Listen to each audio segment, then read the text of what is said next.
There comes a moment in the life of a nation when silence is betrayal, when continued obedience is suicide, and when bowing to the same hands that choke you is no longer diplomacy, it is surrender.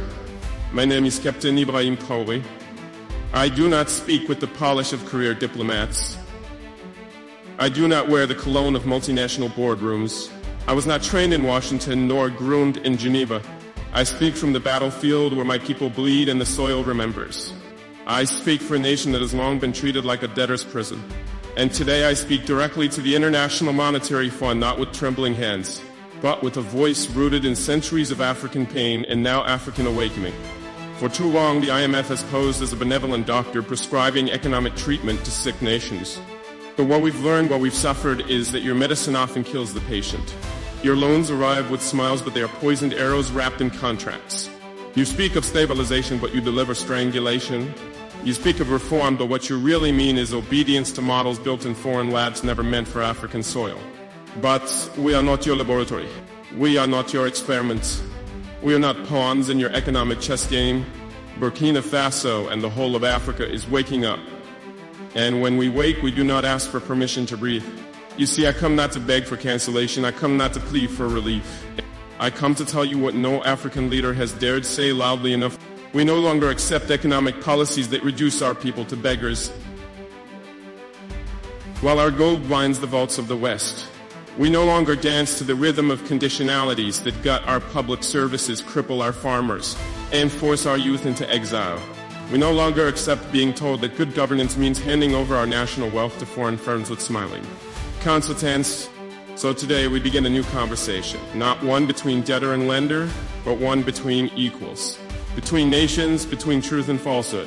And this is not a press release, this is a reckoning, and it begins now. One, the chains of debt, a modern form of slavery. Let us speak plainly, without euphemism, without the polite lies of diplomacy. Debt, the kind you offer Africa, is not a tool of development.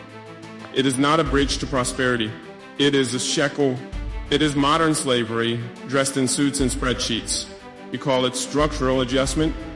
We call it structural punishment. You label it financial discipline. We experience it as generational despair. You offer it as partnership. But when one partner profits while the other bleeds, it is not partnership, it is plunder. Let me ask you, how can a nation rich in gold, uranium, cobalt, and fertile land be poor? How can a continent that fuels the industries of the world not afford to feed its own children? We are told it is mismanagement, corruption, incompetence. Yes, Africa has its wounds. But many of those wounds were inflicted by the very hands now offering us Band-Aids soaked in interest. Let me tell you what this debt looks like in real life, not on your PowerPoint slides, but on our streets. It looks like children studying by candlelight, because the national power grid was privatized and sold to foreign investors who charge prices our people cannot pay. It looks like hospitals with broken beds, no antibiotics, and mothers dying in childbirth because your conditions demanded we/public spending to qualify for your help. It looks like millions of African graduates with degrees in hand but no future, job-creating sectors were outsourced, sold off, or collapsed under your imposed liberalization policies. And worst of all, it looks like dignity broken. You see, the repayment plans you create are not economic formulas. They are death sentences. You lend us $500 million and ask for $2 billion in return over decades through interest restructuring fees, currency controls, and privatization clauses that rob us of our national assets. Tell me, what is the moral justification? You say the contracts were signed willingly, but let me ask, is it consent when the patient is bleeding and you are the only one holding medicine with a price tag and a clause? Is it choice when the gun is not pointed at your head but at the starving child behind you? No, Your Excellencies at the IMF, this is not consent. It is economic coercion. This is not development. It is domination. This is not globalization. It is neo-colonialism in financial ropes. And we, the new generation of African leadership, are no longer blind. We are no longer grateful for crumbs from the tables our labor built. We are done applauding policies that hollow out our economies in the name of efficiency. We will no longer trade our sovereignty for loans that disappear into the hands of consultants, only to return as debt for our grandchildren. Let me be even more clear. Africa does not owe you, you owe Africa. You owe us for the gold taken on the colonial boots. You owe us for the minerals that power your smartphones while our villages remain in darkness. You owe us for the diamonds that dazzled your palaces while we bled in silence. And yet even in all this, we are not asking for charity. We are asking for justice. True justice begins with the end of exploitative debt structures. Justice means allowing African nations to audit what we owe, where it came from, and who truly benefited. Justice means allowing us the dignity to chart our own financial futures, not as clients but as equals. And if this message feels uncomfortable, then good, because it is time the comfortable were confronted. To the puppet strings, how the IMF undermines African sovereignty. To speak of sovereignty in Africa today is to speak of a dream deferred, a continent of flags and anthems. Yes, but true freedom, that still hangs in question. They say we are independent, but independence without autonomy is illusion.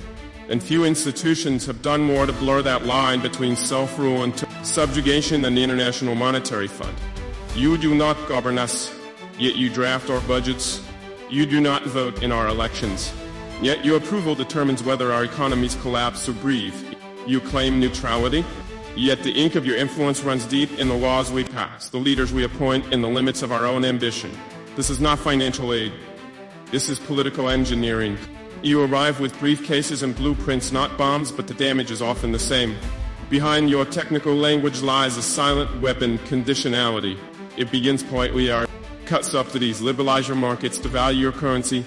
They say just recommendations, but what are recommendations when starvation is the price of refusal? What are suggestions when the next loan, the next breath depends on obedience? Let us not pretend. You have become the architects of our internal affairs. We were told structural adjustment would create efficiency. Instead, it created dependency. We were told austerity would eliminate corruption. Instead, it eliminated hope. We were told the free market would lift us. Instead, it lifted our wealth and flew it offshore. And when our people protest, when they rise in anger and hunger and the agony of unmet needs, you do not take responsibility. You step back claiming you are merely observers. But history is watching. Your hands are not clean. From Ghana to Zambia, from Senegal to Kenya, we have seen it play out the same. Leaders forced to privatize water only for foreign companies to raise prices beyond reach. Farmers undercut by cheap imports that kill local industries. Ministers told to cut spending on schools to balance the budget while foreign debt payments rise. And if we dare to resist, if we question your models or reject your prescriptions, we are blacklisted. Isolate, punished, our credit rating downgraded, our currencies attacked, our leaders vilified in international media as radical, unstable, or populist. But what is more radical than forcing a country to choose between feeding its people and repaying loans it never benefited from? What is more unstable than a society where youth have no future, no jobs, and no faith in politics? Because their nation answers to banks before it answers to its people. Let us be honest. Your influence has too often been a veto on our dreams. You have become unelected governors of African policy. And yet we are not merely victims, we are rising. A new wind is blowing across this continent. We are reclaiming the right to govern ourselves and our languages for our people by our values. We will no longer accept debt that demands we cut essential services before asking the rich to pay taxes. We will no longer tolerate consultants writing our national strategies while our professors go unpaid. We will no longer bow to institutions that answer to shareholders, not citizens. To the IMF, I say this with clarity and calm. We will be sovereign, even if it means rejecting your loans. Even if it means slower growth, but growth that is ours. Even if it means pain for now, but freedom in the long run. Africa does not need masters, it needs partners. And if you cannot walk with us as equals, then step aside, because we are moving forward, and this time the strings are being cut. 3, a system designed to fail us. We were born into a system we did not build, a global order forged in the fires of empire with the spoils carved into contracts, laws, and institutions that still govern us today. When the colonizers left, they did not leave behind fairness. They left behind frameworks built to extract, not empower. You see, the problem is not just the IMF for food. It is the entire architecture, the rules of trade, finance, credit, and global power that are designed to keep Africa in second place. Designed not by God, not by nature, but by men. Powerful men who decided what value means and who deserves it. Let me ask a simple question. Why is it that we, the continent with 60% of the world's arable land, still import food? Why do we who sit atop gold, diamonds, oil, and lithium need foreign aid? Because the game was never fair. We were made exporters of raw materials, not builders of industries. We were assigned roles in the global economy like actors in a tragic play. You grow and they process to you extract, they manufacture, you borrow it, they lend, and every time we try to rewrite the script, the penalties follow. Credit agencies slash our ratings. Multinational lobbies threaten sanctions. Tech giants pull out investments, and their media calls us unstable. But what is more unstable than a world where a continent of 1.4 billion people contributes the least to climate change, suffers the most? What is more irrational than a system where cocoa farmers in Cité d'Ivoire who feed the world's sweet tooth cannot afford chocolate? What is more unjust than countries who were once colonizers now lecturing us about governance, while sheltering the stolen wealth of African elites in their banks? And yet they call this order a meritocracy. They say work harder. They say be more transparent. They say attract investment, but what they don't say is this. Scoreboard was rigged from the beginning. The rules were never neutral. And the referees, the WTO, the World Bank, the IMF, serve the same teams who have always won. Let me give you an example. When we attempt to support local farmers with subsidies, we are told this distorts the market. Yet the US and Europe spend hundreds of billions on their own farmers every year and call it protection. When we try to build state industries to create jobs, we are told this is inefficient. Yet their richest corporations were born from state-funded innovation from NASA, from war, contracts, from public research. When we push back on exploitative mining contracts, they say we are hostile to business. But isn't it more hostile to extract $100 worth of resources and leave behind $3 worth of schools? Africa is not asking for pity. We are demanding fairness, not charity justice, not handouts equal footing. We are the youngest continent on Earth. And yet the global economy treats us like we have nothing to offer but our labor and our land. But our value is not in what lies beneath our soil. It is in our people, our quota, all minds. They said the system works. We say for whom? It is time we stop playing by rules written without us and start rewriting them in our image. We do not seek to burn bridges, but we will not walk across those that lead only to more chains. So hear this clearly. We are not broken. The system is, and if it will not change willingly, then we, the children of Sankara, Nkrumah, Lumumba, and Biko, will end ourselves. Because we did not come this far just to survive. We came to thrive. And we will no longer wait for permission to do so, or a new past sovereignty through self-reliance. Now that we have made the injustice, let us speak of rebirth. Africa does not need to beg for inclusion. Africa does not need another savior, another lecture, another conditional loan. What we need is a new path, one carved by our own hands, guided by our own vision, and rooted in our own values. Self-reliance is not isolation. It is not arrogance. It is the reclamation of dignity, of choosing to stand on our own feet even when the ground beneath us trembles. Let me be clear. We are not rejecting partnership, but we are redefining its terms.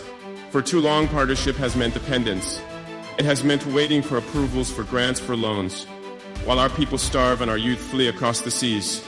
This is not partnership, this is bondage with a friendly smile.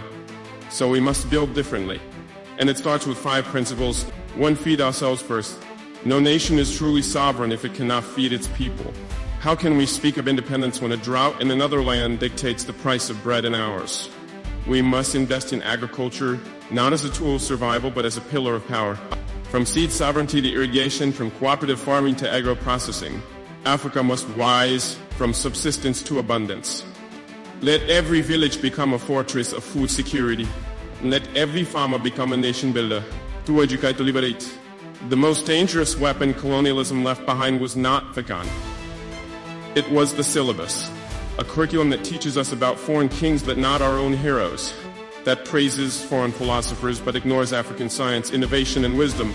We must rewrite education to raise children who know their worth, who build with purpose, who innovate with pride. Let us teach coding alongside crops. Let our schools be laboratories of freedom. We must educate not just to pass exams, but to shape destiny.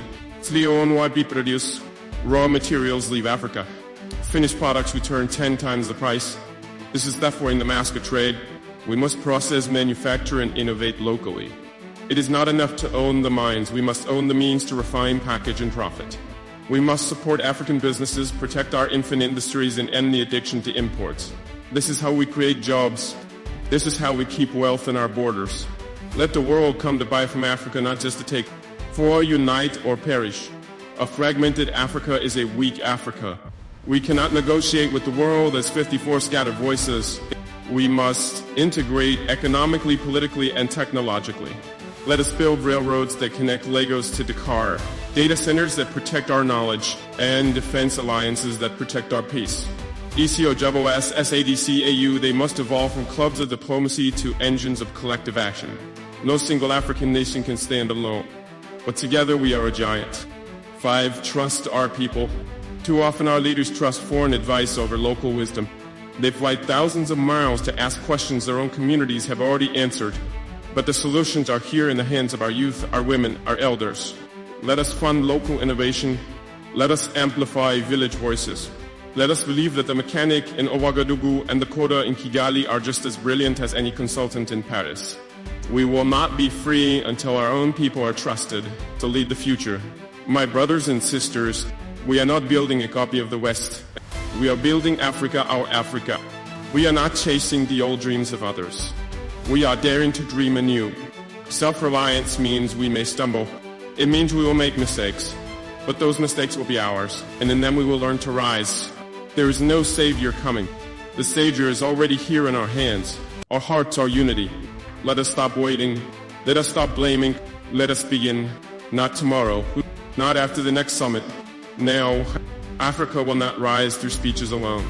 It will rise through soil-stained hands, ink-stained books, and steel-stained factories. Let us take back what was always ours. Not through war, but through will. Not through hate, but through healing. Not through begging, but through building. This is the dawn of self-reliance, and we will never go back to the chains. 5. The people's mandate. You are not powerless.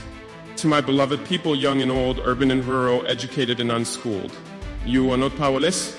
You have been made to believe that power belongs only to men in suits behind microphones. That the future is dictated by those who sit in tall buildings far away. That decisions about your life are made in echo chambers with no windows to your suffering. But let me speak plainly. Real power does not start at the top.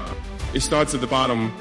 It starts with you, the farmer who rises before dawn, the mother who feeds her children before herself, the young man who refuses to steal even when he is hungry, the girl who walks 5 miles for education every day, the street preacher, the mechanic, the nurse, the tailor, the teacher, the water carrier. You are the foundation. You are the pulse of Africa. But here is a tragedy. You have been taught to wait, to hope that change will come from someone else, to clap when crumbs are thrown at your feet, to fear questioning authority, even when that authority fails to protect you. This mindset must end. We must tear down this invisible wall. The one that separates the leaders from the people, the informed from the unheard, the elites from the everyday heroes. Because true leadership does not rule, it serves, and service without accountability is tyranny in disguise.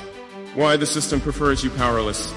The international institutions we challenge today, the IMF, the World Bank, and others, they don't just seek to control governments. They rely on your silence. They thrive when you are too exhausted to resist, when you're too distracted by survival to organize, when you are taught that politics is dirty and not your concern. But understand this, every price hike, every failed hospital, every land grab, these are political decisions. And by not engaging, by not questioning, we become complicit in our own oppression. But once the people awaken, the tide shifts. Once the youth refuse to be silenced, once the mothers speak truth to power, once the elders remember the strength of their voice, no IMF loan, no dictator, no puppet regime can stand. From protest to participation, revolution is not always a fiery explosion. Sometimes it is quiet. It happens when a young person registers to vote, when a market woman refuses to pay a bribe, when neighbors gather to fix a broken road without waiting for the government. This is your mandate, not just to resist, but to rebuild. And to do this, we must reclaim 5 sacred rights. The right to question is ask why, ask how, demand clarity. Whether it's a village chief or a president, authority must answer to you. The right to organize, join hands, create unions, form cooperatives. Stand not as individuals, but as a united voice. The right to information, know who owns your land, know where your taxes go. Knowledge is power, and it is your right. The right to refuse injustice, refuse manipulation, refuse to be a pawn. Resistance is your sacred inheritance. The right to dream not just of escape, but of change. Envision the Africa your children deserve and begin building it today. This is not just a fight for governments. Yes, leadership matters. Yes, corruption must be purged. Yes, puppet regimes must fall. But a just Africa cannot rise on political will alone. It needs a people awakened, a people who refuse to settle, a people who will no longer be ruled by fear but led by conviction. You are not spectators, You are co-architects of the new Africa. Every action matters. Every voice counts. Every ripple becomes a wave. To the youth of Africa, you are not the leaders of tomorrow. You are the fire of today. Do not wait for permission. Do not wait for funding. Do not wait until you're older or wiser or richer. Start now. Speak now. Organize now. Build now. Because if you don't shape your destiny, others will sell it. To the elders, we need your wisdom, not your silence. You've seen regimes rise and fall. You've endured hardship, betrayal, and hope. Now is the time to guide the young, not with cynicism, but with courage. To the mothers, you are the backbone of every revolution. It is in your arms that nations are raised. Do not let the world call you weak. You are the guardians of justice. To every African listening, this is not Ibrahim Traoré's fight alone. This is our shared mandate. To demand truth, to reject fear, to build a continent that finally honors the dignity of its people. Power is not something given. It is something realized. And today you must realize you are not powerless. Seek a reckoning, the fear is your awakening. My beloved sons and daughters of Africa, by now you must understand, we are not in a battle of guns. We are in a battle of narratives, control, and fear. The institutions that chain us, whether called the IMF, the World Bank, or the silent elite who never show, their faces are not afraid of our armies. They are afraid of our awakening, because an awakened African is a dangerous thing. The game they played so well, for decades they told the world that Africa was the problem, that we are corrupted, that we are incapable of governance, that we are dependent, primitive, and always needing help. They told us these lies so many times that we began to believe them ourselves. So we begged, we borrowed, we bowed. But in doing so, we forgot who we are. We forgot that Africa is the cradle of civilization, that it was here under our skies that the stars were first read, that it was our ancestors who taught the world about medicine, astronomy, farming, and spirituality. We forgot that before there was an IMF, there was Timbuktu. Before there was colonial aid, there were kingdoms with universities, armies, trade routes, and governance systems that spanned continents. We were not poor, we were made porous. What they fear most, let me tell you a truth, they will never publish in any global newspaper. Their power depends on your ignorance. Their comfort depends on your silence. Their wealth depends on your exploitation. So when you begin to read, they panic. When you organize, they tremble. When you unify across borders, they conspire. Why? Because a generation of Africans who know the game, who see beyond the aid packages and debt traps, who refuse to sell their futures for short-term illusions. Such a generation is unstoppable. They fear not your rage, but your clarity. They fear not your weapons, but your wisdom. They fear not your protest, but your purpose. The awakening has begun. Look around, you feel it in your bones. There is a steadying in our villages, a fire in our cities, a hunger in our youth that no IMF policy can extinguish. From Burkina Faso to Mali, from Niger to Uganda, from South Africa to Ethiopia, the veil is lifting. The spell is breaking. This is not just a political shift. It is spiritual. It is ancestral. It is prophetic. You are not just living through a revolution. You are the revolution, the reckoning on. For years they have extracted from us with impunity gold, oil, diamonds, cocoa, bauxite, uranium, and yet we remain the poorest continent in the world. No, this is not chance. It is by design. Well, here's what they didn't expect. That we would wake up, that our people would begin to connect the dots, that we would call out the lies, that we would dare to confront them not with hate but with truth. And truth is the most dangerous weapon of all. This reckoning is not about revenge. It is about justice. It is about restoration. It is about dignity. It is about telling the world, we are not your territories, we are your creditors, and it's time to settle the account. The shift cannot be reversed. You see, once people see the bars of their cage, they no longer mistake it for freedom. Once people taste sovereignty, they no longer beg for scraps. And once people remember who they are, they become ungovernable by lies. So yes, expect pushback, expect propaganda, expect infiltration, expect threats, because when an empire begins to lose control, it will do anything to maintain the illusion. But their fear is not your signal to retreat.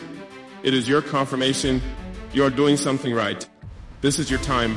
Africa, this is your moment. Not next year, not after the next election.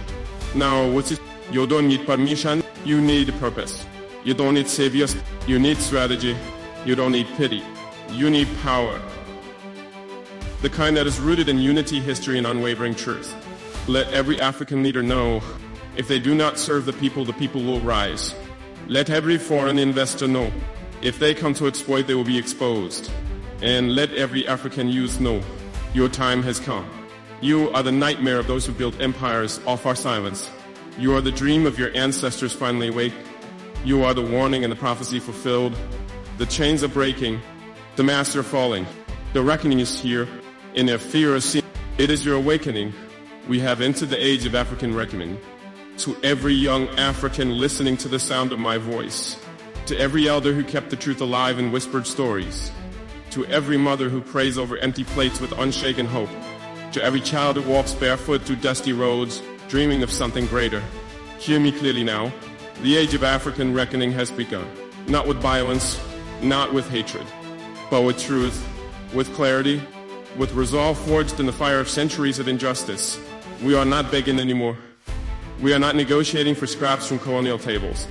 We are building our own table from African wood, carved by African hands, for African generations. From silence to thunder. For too long our cries were ignored. Our pain was politicized, our suffering monetized, our silence weaponized against us. But now we speak not with bitterness but with boldness, not to seek pity but to demand justice. They thought we were buried, but they forgot we are seeds. Let the world hear this. Africa is not waiting to be saved. Africa is rising to save itself. We are uniting across borders drawn by foreign hands. We are building systems that serve the people, not puppets. We are reclaiming our narratives, our currencies, our futures. Let the world hear this declaration echo through every institution built to contain us. We are awake and we are coming for everything that was stolen. To the youth, you are the architects. You, the youth of Africa. You are not lost, you are not too late, you are not forgotten. You are the architects of a continent reborn. You are not just the leaders of tomorrow. You are the liberators of today. Your weapon is your mind. Your shield is your history. Your compass is your conscience. And your mission on to reclaim, rebuild, and restore the African soul. A new covenant with the people. From this day forward, let no leader speak in the name of Africa if he bows to foreign masters. Let no contract be signed that sells the future for a foreign loan. Let no flag wave in celebration if the people beneath it are starving. We declare a new covenant between the land and the people, between the past and the future, between the sane and the unsane. We will honor our ancestors by refusing to repeat their captivity. We will bless our descendants by ensuring they are born into dignity, not debt. This is our sacred duty. This moment, this reckoning is not about me. It is not about a single government, a single speech, or a single protest. It is about a spiritual awakening, an ancestral uprising, a generational fire that cannot be extinguished by fear or foreign hands. So let it be written in the hearts of all Africans. We will rise not as victims, but as visionaries. We will forgive, but we will never forget. We will extend our hands in peace, but we will not bow in submission. Africa, remember who you are. You are the drumbeat of the earth. You are the sun before time. You are the womb of humanity. You are the whisper of the ancestors. You are the road of tomorrow. Africa, remember who you are. Let the lions awaken. Let the river sing. Let the soil rejoice. For we are no longer lost, and we are no longer to buy this. We are no longer asleep. And so I declare, as a son of the soil, as a servant of the people, as a voice among millions, I declare before God and history, Africa shall rise. Africa shall heal. Africa shall reign not in conquest but in conscience, not in revenge but in restoration, not by force but by the unstoppable power of a people who have remembered their name. May the ancestors watch with pride, may the children walk with hope, and may the world bear witness to the rebirth of a continent. So help us God.